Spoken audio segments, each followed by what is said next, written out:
ഇപ്പം BJP പിന്തുണയ്ക്കുന്ന ആളുകൾ ഒരു ഗ്രൂപ്പ് വർക്ക് ചെയ്യുന്നുണ്ട്, BJP സ്പോൺസേഡ് ആയിട്ട് ഒരു ടീം വർക്ക് ചെയ്യുന്നുണ്ട്. ആ ടീമിൻ്റെ ഉദ്ദേശം എന്ന് പറയുന്നത് രണ്ട് മതവിഭാഗങ്ങൾ തമ്മിലുള്ള സംഘർഷം വളർത്തിയെടുക്കണം. രാഷ്ട്രീയ ലക്ഷ്യമാണ് അതിനകത്തുള്ളത്. അതിലാരും വീട് പോകരുത്. ഇതേ BJP ആണ് ജബൽപൂരിൽ അല്ലേ ഒരു വൈദികനെ പോലീസിന്റെ മുന്നിൽ വെച്ച് ക്രൂരമായി മർദ്ദിച്ചത്.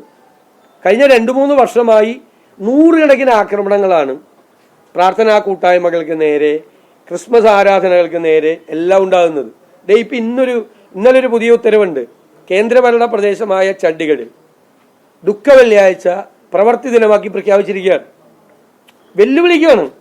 ദുഃഖ വെള്ളിയാഴ്ച ക്രിസ്തു ക്രൂശിക്കപ്പെട്ട ദിവസമാണ്. ക്രൈസ്തവരെ സംബന്ധിച്ചിടത്തോളം ഏറ്റവും ക്രൂഷ്യലായിട്ടുള്ള ഏറ്റവും പ്രധാനപ്പെട്ട ഒരു ദിവസമാണ് അല്ലേ ലോകം മുഴുവൻ. അന്ന് മനഃപൂർവ്വം കേന്ദ്ര ഗവൺമെന്റ് ഒരു ഉത്തരവിറക്കി ഗുഡ് ഫ്രൈഡേ ദുഃഖ വെള്ളിയാഴ്ച പ്രവൃത്തി ദിനമാക്കി പ്രഖ്യാപിച്ചിരിക്കുകയാണ്. ഇപ്പോ കേന്ദ്രമന്ത്രി തിരുവനന്തപുരത്ത് ഇറങ്ങിയപ്പോൾ അല്ലേ കൊച്ചിയിൽ നിങ്ങൾ ചോദിച്ചപ്പോ എന്താ പറഞ്ഞത്? നിങ്ങളോട് മറുപടി മര്യാദയ്ക്ക് ഇരിക്കാൻ പറഞ്ഞു. മാധ്യമപ്രവർത്തകരോട് മര്യാദയ്ക്ക് ഇരിക്കേണ്ടത് മാധ്യമപ്രവർത്തകരല്ല, സംഘപരിവാറുകാരും ബജരംഗദളുകാരുമാണ് മര്യാദയ്ക്ക് ഇരിക്കേണ്ടത്.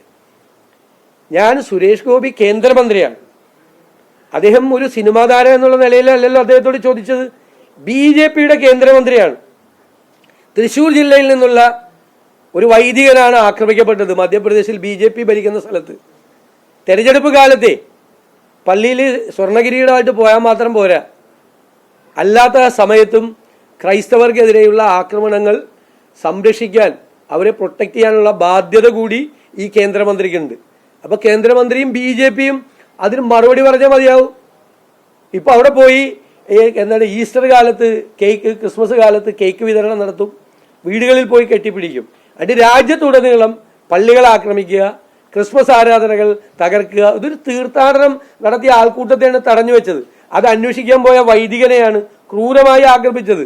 വേറെ എത്രയോ വൈദികർ UP ജയിലിൽ കിടക്കും, മലയാളികളടക്കം. സ്റ്റാൻ സ്വാമിയെ ജയിലിൽ വെച്ച് കൊന്നു.